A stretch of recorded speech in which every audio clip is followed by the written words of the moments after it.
motivasi belajar dengan tujuan. Ada tujuan yang pertama, ada tujuan umum dan tujuan khusus. Kita lihat 3 tujuan yang terakhir di bawah itu adalah peserta mampu mendeteksi, mampu menganalisis, kemudian yang terakhir mampu menelaah pentingnya motivasi belajar. Jadi hari ini tujuan kita dalam pembelajaran adalah ketiga itu ya. Ketiga itu harus terpenuhi oleh kalian semua. Kemudian kemarin materi terakhir yang kita bahas tentang apa? Bahaya merokok. Bahaya merokok. Oke, untuk kali ini kita akan melanjutkan di materi tentang motivasi belajar. Sudah siapkah kalian mengikuti kegiatan ini? Ya. Siap ya? Kalau sudah siap, saya mulai dengan menampilkan video. Ada 2 video yang nanti akan saya tampilkan. Silahkan kalian amati, silahkan kalian cermati, kemudian nanti ada penugasan di dalamnya. Jadi dulu terbagi, pahami karpe opo. Kita lihat video yang pertama.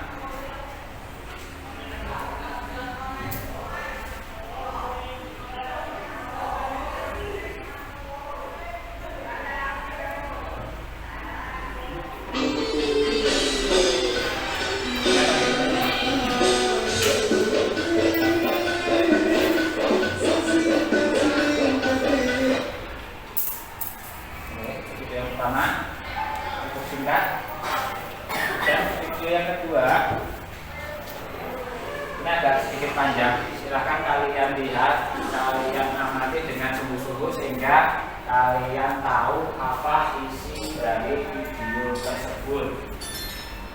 Ya, kalau mungkin memungkinkan, silahkan dicatat apa-apa yang mungkin kalian temukan di dalam makna video tersebut. Waktunya sebaiknya digunakan lain dari sekarang karena waktu masih panjang, iya kan? Kalau sudah dewasa, itu sebelum harus ingat itu. Jadi, untuk apa terlalu menunggu? Yang sudah saya tampilkan tadi di 2 video yang sudah kalian lihat itu sepertinya bagaimana? Sesuai dengan realita kalian saat ini atau tidak? Yang bagian mana yang sesuai? Kalau sih bagiannya mana yang sesuai dengan kehidupan kalian? Bermalas-malasan. Kenapa kok kita bermalas-malasan? Padahal sejatinya kita kan harus punya tujuan hidup. Harus punya tujuan hidup yang mana harusnya kalian lebih fokus di dalam memotivasi kegiatan saat ini untuk menunjang kegiatan di masa depan. Nah, untuk menggali apa yang sudah ada di dalam video tadi, silakan kalian menyesuaikan dengan kelompok masing-masing, berkumpul dengan kelompok masing-masing. Kemarin sudah dibagi ya, sudah membagi menjadi 4 kelompok, di mana masing-masing kelompok beranggotakan 5 anak. Silakan kelompok 1 dimulai dari sini, kelompok 2, 3, dan seterusnya. Silakan untuk membentuk kelompok sesuai dengan kelompoknya masing-masing. Nanti kalau meeting tentang video yang sudah saya tayangkan tadi. Kemudian kalian juga ada fasilitas APG.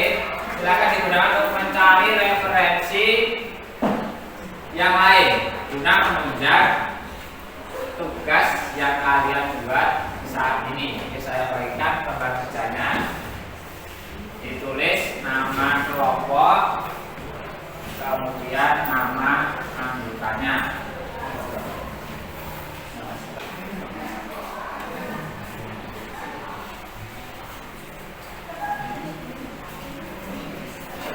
Silakan berdiskusi dulu, yang satu menulis, yang lainnya mencari referensi, yang lainnya mungkin bisa mulai diskusi dari apa? Dari video yang sudah kalian lihat tadi. Jadi semua bekerja sama, berkolaborasi agar hasilnya memang benar-benar memuaskan.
Nomor 1, silakan semua anggotanya masuk ke depan untuk mempresentasikan hasil dari diskusi tentang motivasi belajar.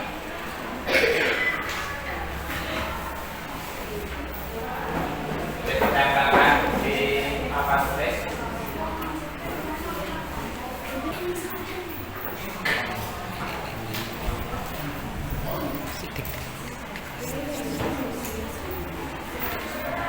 Oke, silakan membuat presentasi, perkenalkan kelompok kalian, beranggotakan siapa saja, silakan dimulai.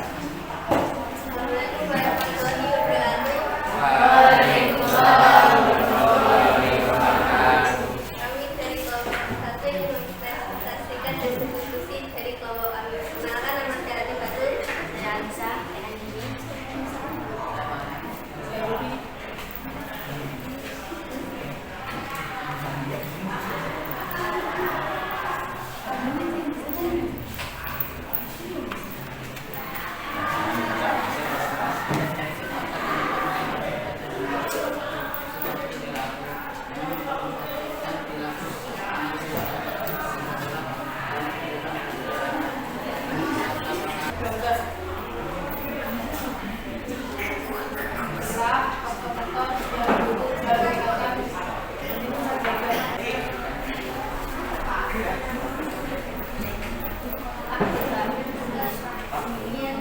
Presentasi dari kami, ada yang ditanyakan? Oke, dari presentasi kelompok pertama, adakah yang mau bertanya? Dan saya Oke, nama siapa? Kelompok berapa? dari kelompok 4.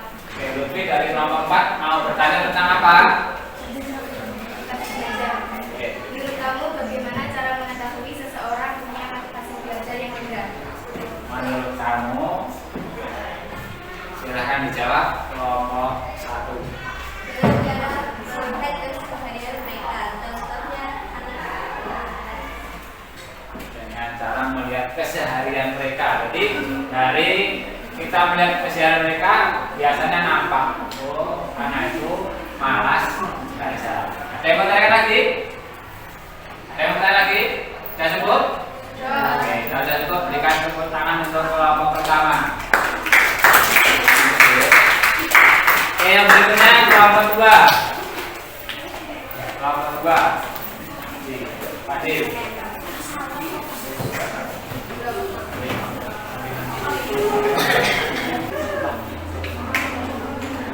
Assalamualaikum warahmatullahi wabarakatuh.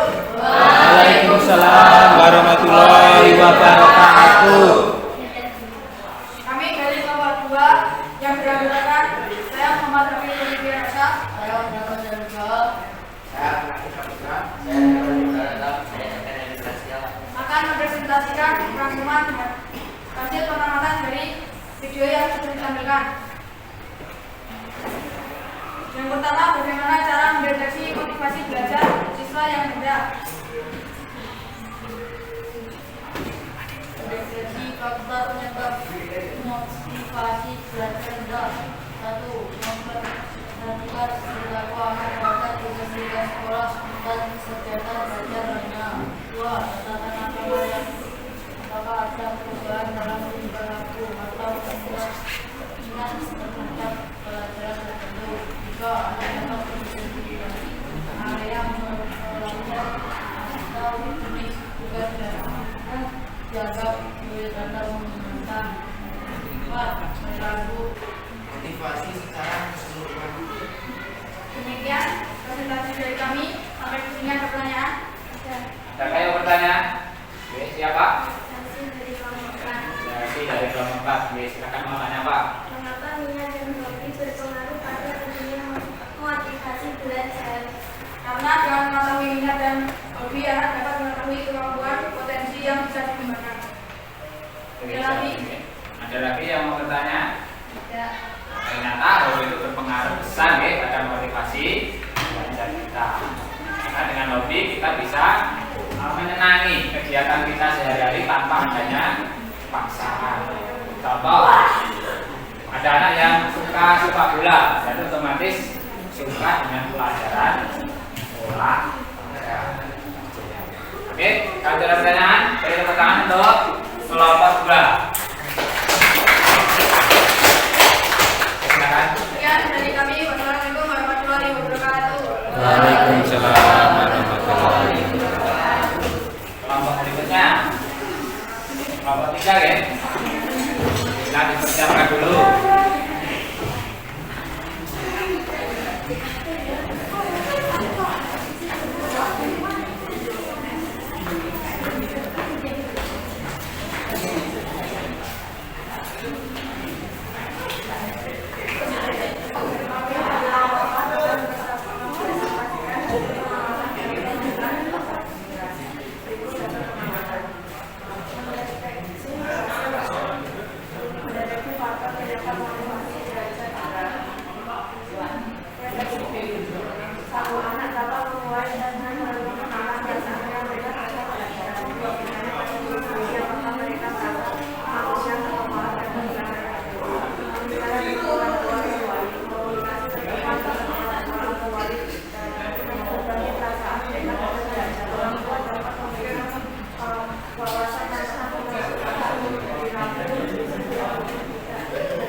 Tahap selanjutnya adalah mengisi lembaga evaluasi.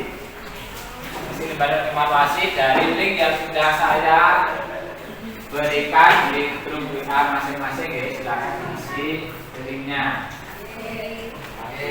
Buka HP-nya, kemudian diisi, kemudian dijawab apa yang ada, pernyataan yang ada di dalam link tersebut. Oke, bisa ya? Buka, klik linknya, kemudian nanti isi nama, identitas, kelas, kemudian jawab pertanyaan sesuai dengan diri kalian. Dan kesulitan, linknya silakan di-share di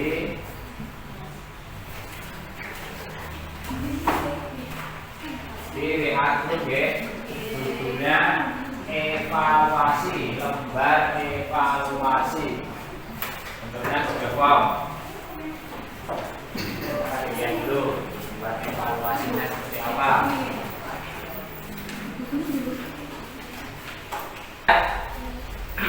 Lembar evaluasi akan diisi selanjutnya lembar KPJ. Ya, waktunya 5 menit dari sekarang ya. Cepat.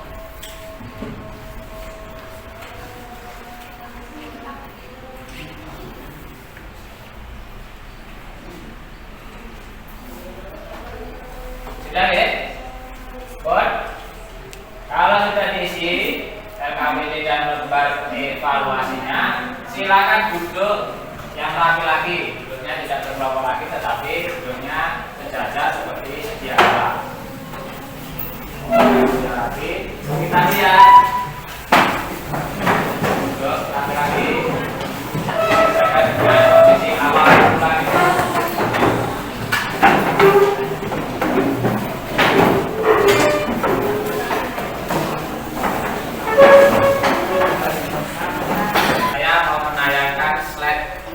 Tentang motivasi belajar sebagai bahan penguatan tentang apa yang kalian pelajari secara mandiri tadi. Jadi sebelumnya tadi belum sempat saya jelaskan apa itu motivasi belajar, bagaimana cara mengidentifikasinya, bagaimana cara menelaahnya. Kalian cuma melihat dari video yang saya tampilkan. Mungkin hanya berupa gambaran ya, kira-kira dan lain sebagainya. Sehingga mungkin belum terlalu meyakini dari hasil diskusi yang kalian dapatkan tadi. Nah, di sini akan saya beri penguatan. Saya jelaskan tentang motivasi belajar. Yang pertama ada pengertian. Intinya dibuka dulu. Dilihat slide saya di depan. Ada pengertian motivasi belajar. Motivasi adalah dorongan internal dan eksternal pada siswa yang sedang belajar untuk mengadakan tingkah laku pada umumnya dengan berupa indikator atau unsur-unsur yang mendukung indikator tersebut. Berikutnya ada fungsi dari motivasi belajar. Ada sebagai pendorong usaha dan pencapaian prestasi sehingga mencapai tersebut peserta dituntut untuk menentukan sendiri perbuatan-perbuatan apa yang sebaiknya dilakukan dan perbuatan-perbuatan apa yang sebaiknya kita tinggalkan. Oke, jadi tadi kalian lihat video tadi seperti itu contoh yang tidak baik. Misalkan video pertama, dampak atau efek kalian membolos. Ilustrasinya seperti apa tadi? Ada siswa yang membolos dengan cara melompati apa tadi? Melompati pagar. Kemudian ilustrasi masa depannya bagaimana? Kalau ada siswa seperti itu, nah, pada akhirnya masa depannya tidak akan jauh lebih baik. Itu ilustrasinya. Jadi harus punya motivasi belajar untuk menggapai cita-cita kalian. Jadi hidup itu harus ada cita-cita yang harus kalian penuhi. Kudu duit cita-cita. Yang berikutnya, salah satu penyebab rendah motivasi belajar siswa adalah yang pertama adalah keinginan belajar siswa itu yang rendah. Orang duit karep tidak punya keinginan untuk belajar. Kenapa tidak punya keinginan belajar? Ada saja faktor-faktor yang mempengaruhi. Biasanya kalau di lingkungan sekitar kita ya, tidak ada perhatian dari orang tua yang pertama. Orang tua kebanyakan bekerja atau merantau kemana, sehingga kalian mungkin mendefinisikan sakar diri. Bisa tidak belajar seharian, bisa bermain seharian tanpa adanya kontrol dari orang tua. Yang kedua adalah rekan teman sebaya. Nah, teman sebaya itu juga mempengaruhi, sangat berpengaruh pada motivasi belajar. Sebagai ilustrasi, kita berteman dengan anak-anak yang suka belajar, suka membaca buku, dan suka dengan kegiatan yang baik-baik. Nanti efeknya juga ke diri kita. Apa dia mengikuti kegiatan positif yang ada di dalam kelompok yang kita ikuti tersebut. Nah, berbanding terbalik dengan kegiatan yang tidak baik, kalian berkerumun dengan orang-orang yang mungkin punya kebiasaan yang tidak baik. Bahkan kalau yang cowok merokok dan sebagainya, lama-kelamaan hal-hal negatif tersebut akan berdampak pada diri kalian. Itu contohnya. Jadi teman sebaya juga mempengaruhi. Yang berikutnya, rangkaian motivasi belajar dapat dipengaruhi oleh berbagai faktor. Tadi sudah dijelaskan ya. Saya lanjut.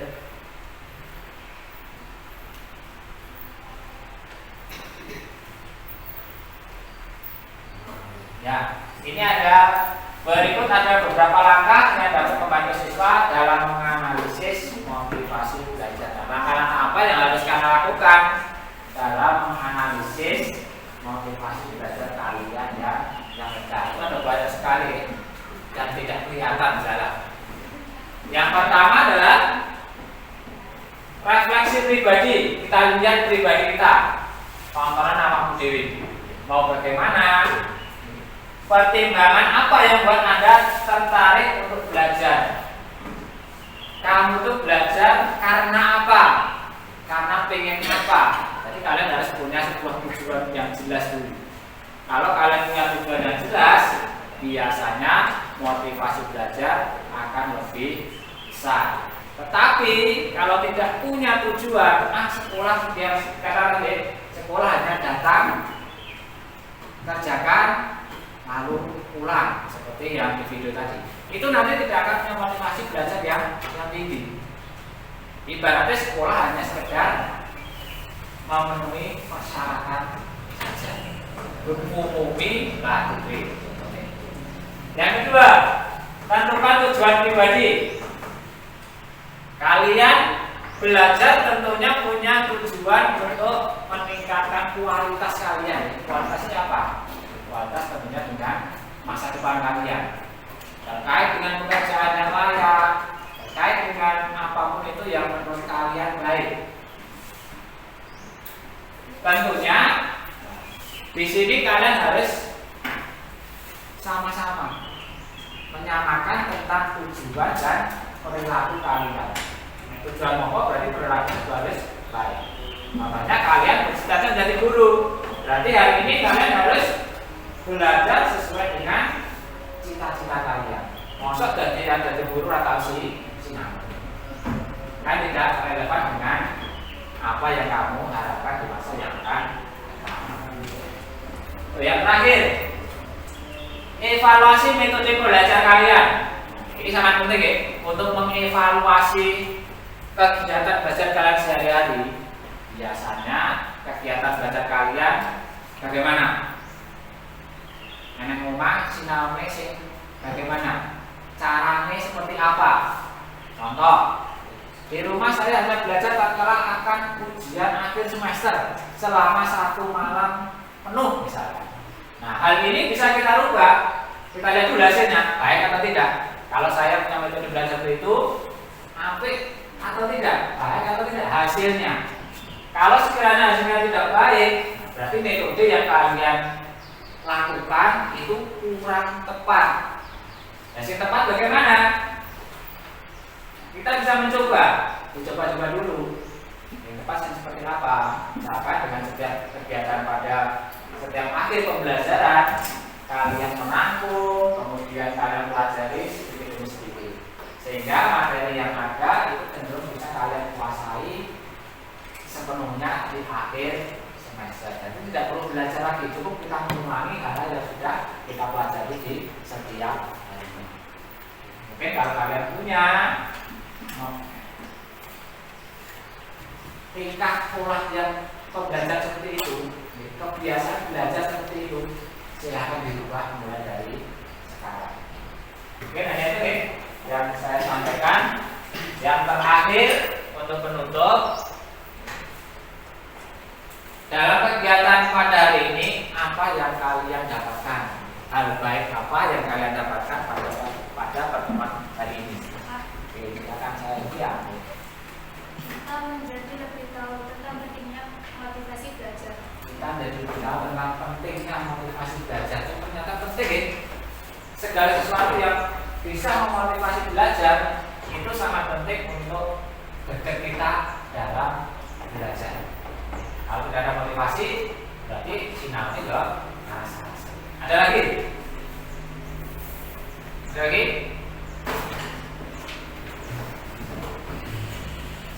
Ada? Coba apa lagi Kak? Apa yang kamu dapatkan pada pertemuan hari ini? Oke, Anda ya? Saya menjadi paham bahwa belajar bukan hanya tugas tetapi juga bagaimana mengeksplorasi minat kita. Ternyata belajar itu bukan hanya tugas seperti ini, ya. Belajar itu bisa kompleks. Bisa dari hobi yang kita miliki itu apa, bisa kita kembangkan minat yang ada dalam pikiran itu apa, sehingga belajar bukan hanya tatkala kita di kelas, tetapi juga di luar kelas. Misalkan kalian punya hobi bola voli, kalian bisa kembangkan bakat dan nyata di bidang yang tepat. Mungkin hanya itu pembelajaran dari saya untuk hari ini. Adakah pertanyaan lagi sebelum saya akhiri? Tidak, ya. Kami sudah akhiri. Mungkin pertemuan pada siang hari ini kita cukup sekian. Wassalamualaikum warahmatullahi wabarakatuh.